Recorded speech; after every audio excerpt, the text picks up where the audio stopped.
ഇല്ല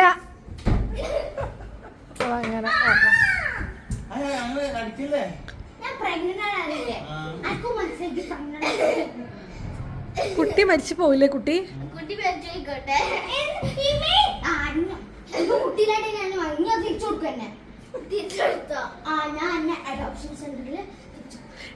ഓടെ അഡോപ്റ്റ് ചെയ്തതാ? ചുമ്മാ അല്ലല്ലേ ആ കുട്ടി അങ്ങനെ? അതെന്തറിയോ ഓളെ